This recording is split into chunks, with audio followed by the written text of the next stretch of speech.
like clock. I can't stop. Fuck around, make my 40 pop. Top 5 Genin and Boruto right now. Alright, I've been wanting to make this video for a very long time, but some things happened in the last chapter that made me change up my list.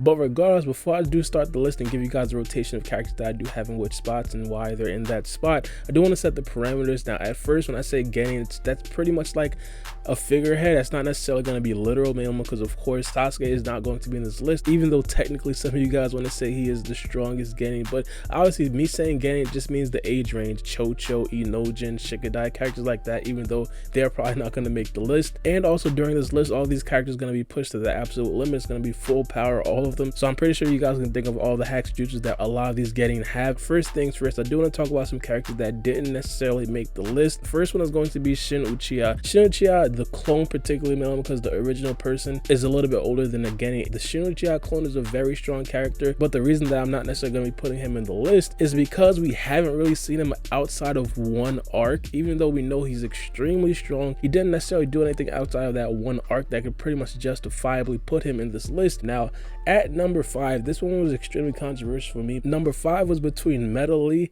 and Sarada. Now, some of you guys might be a little bit confused, man, because of course Sarada's a very strong character. We've recently seen her have 3 tomos in the manga, which is absolutely insane. In the anime, she still only has 1 tomo, but in terms of Metal Lee on his side, while he was in the academy, he knew how to open gates. Like, it might have just been the first gate. Some people were actually saying it was the 3rd gate, but regardless, if we can agree that he had the ability to open just 1 gate at an academy student level, it's damn sure feasible that Metal Lee learned how to open at least a couple more gates. And on top of that, he's naturally strong, he's naturally fast, he's naturally agile, and of course, just him at that style with the work ethic with Rock Lee, you know he's going to be up there with the upper echelons of other characters. Now, the thing about Metal Lee, him just like Shin Uchiha is not in a lot of storylines, even though Metal Lee of course has been in a lot more episodes than Shin Uchiha. It's just that he hasn't necessarily made the adequate impact for us to accurately evaluate how strong he really is. We've never really seen him as a Genin fighting anybody at peak potential, but the only reason why I do mention him, he is extremely strong, and of course he has the potential of unlock up to like 5 or 6 gates at this particular point. But because of that, Sada is going to make the list. 3 tomos, she shows extremely great leadership. Her genjutsu 9 times out of 10 is going to be extremely better just because of the tomos in her eyes,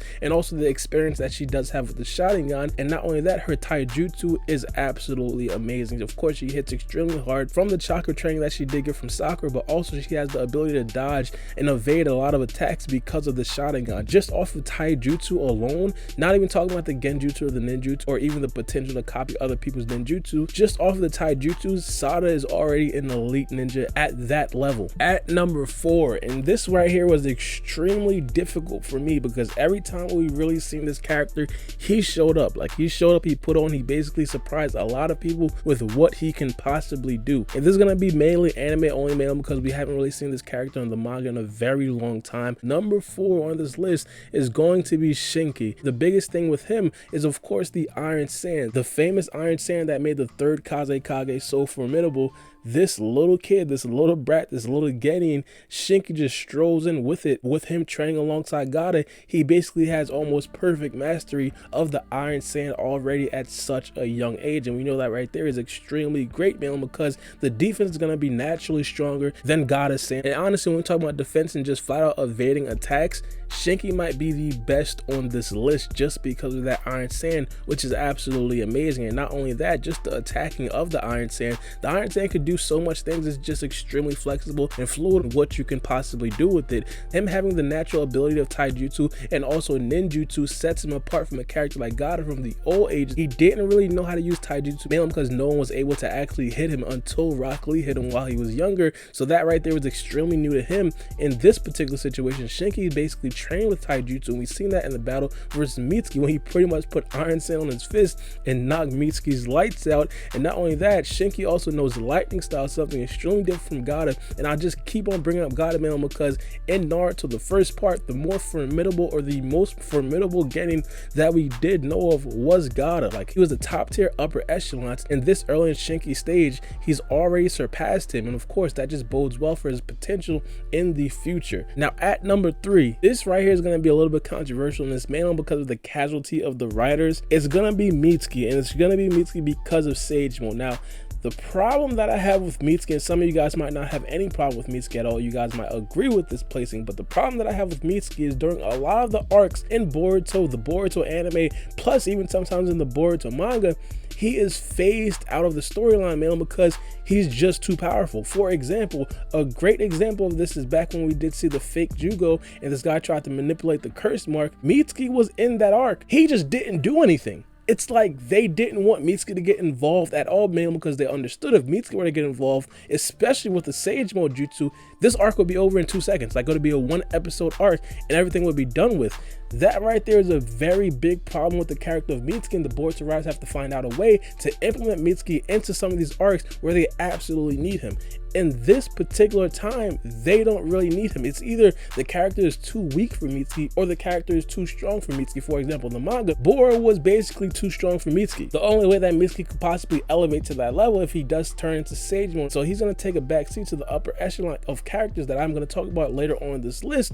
But it's just very difficult to find a medium ground with Mitsuki, and that's why he's not really written into a lot of the arcs that we do see. And it's honestly just super frustrating, especially for a Mitsuki fan like myself, and I'm pretty sure a lot of you guys out there like Mitsuki as well. It's just very difficult. A big part of Mitsuki's whole character is just his strength, man, because in terms of personality, he's extremely quiet, he's extremely reserved. So in general, I really hope that they find a way to possibly implement Mitsuki later on in the future. But regardless, just because of Mitsuki's overall presence in Sage Mode, I have to give him the number 3 spot.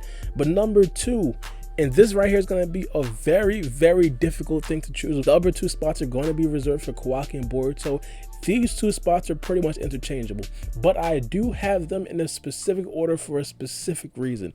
Now, at number 2, I'm going to have to give it to Kawaki. This isn't to say that Kawaki isn't on Boruto's level, because as I said earlier, these 2 spots are interchangeable, but here's the thing that sets Boruto apart from Kawaki. Boruto has a real karma seal. Boruto has a legitimate Otsutsuki member in his body that can possibly take over in dire situations when he's absolutely pushed to the limit.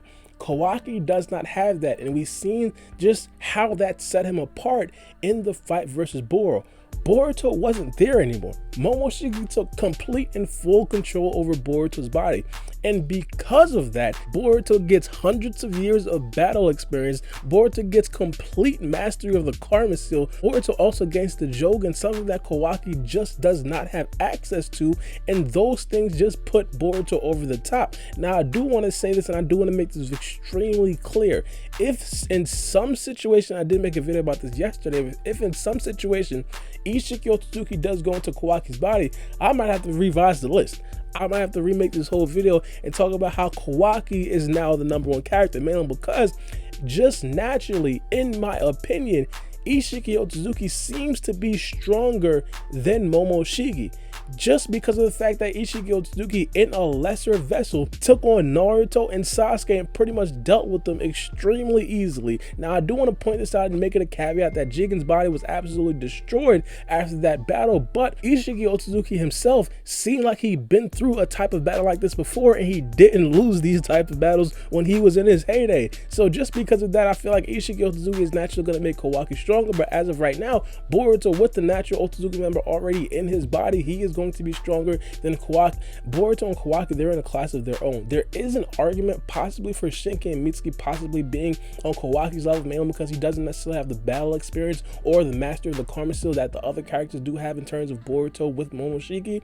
But as of right now, until I'm proven wrong, Boruto and Kawaki, they are in a class of their own. Of course, we do have to figure out how Shinky did progress, especially in the manga, mainly because that's a long time in the future. And of course, the jump that we see from Gaara in the earlier parts of Naruto versus the end of Naruto, I'm talking about the first part of Naruto, that right there was absolutely insane. So Shinky could possibly gain a jump similar to that. And if that is the case, Shinky could possibly be on a Kawaki level. But in terms of Boruto with Momoshiki attached to him, the battle experience, the mastery of the Karma, so the Jogan, he is on a class by himself, and arguably Kawaki too.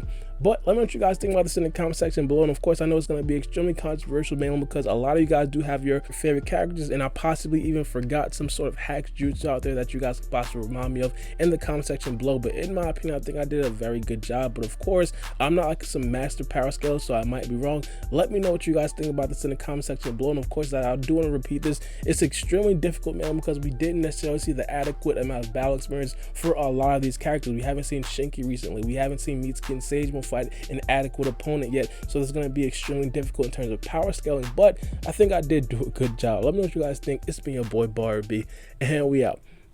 It's a knife.